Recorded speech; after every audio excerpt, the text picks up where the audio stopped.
Now, what did Mike Tyson say about having a plan? Everybody has a plan. Till you get punched in the face.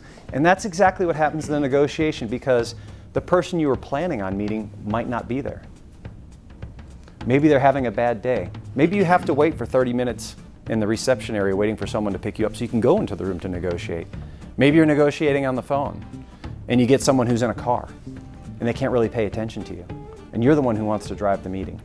So what I want my clients to be able to do is to recover and to be able to adapt. So I don't teach people to negotiate like you're baking a cake, step A, B, and C, because that doesn't work, because that's not the real world. What I teach is how should you be thinking about negotiations so that you can recover when things don't go well. And how can I tilt the balance in your favor? And that's what we're going to focus on with you today. Do you understand the top 4 or 5 goals or objectives of your counterparty? And do you understand in what order it's ranked and what importance each one of these negotiables is? If you don't, you're not ready to negotiate. Because you'll have no idea how to trade. So your sales organization's not necessarily always talking to the procurement person at Amazon or Apple or Dick's Sporting Goods or your Jex Pro, Granger, whoever you're dealing with, right? You got to go around these people and get the information. Negotiations is all about an informational advantage. And that's what your salespeople are paid to do, is to get an informational advantage, right? They're not there to pass along an offer. They're there to get information that you can use. So this is your underlying power in a negotiation. If we were sitting next to each other on an airplane and you found out that I was a negotiation trainer, consultant, you would say, hey, tell me one thing that I need to know about negotiations. And the one thing I would tell you is, the one thing you need to know is your real power in a negotiation is what you'll do if you don't reach agreement. If you can do business with someone else, think about how much power you have in that negotiation if you can walk away and make a deal with someone else. What is your unshakable value proposition as an organization, and is that clear in your people's minds? Truly clear.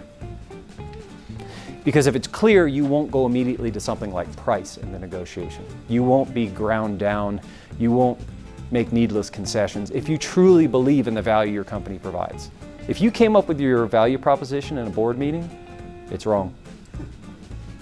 Because it may not be relevant. It's relevant to you all in the board meeting, but is it relevant to your customers? Do a third-party blind survey and find out if they care. There's a company called C.H. Robinson. This year, they're my largest customer. I was just with them in Eden Prairie. They're a third-party logistics company. And they have this great saying that I have now introduced into all my classes. It's called living in tension. So you think about when you negotiate, can you live in that tension? Which is ask, hey, tell me how important that is to you, and then say nothing. You guys might be able to.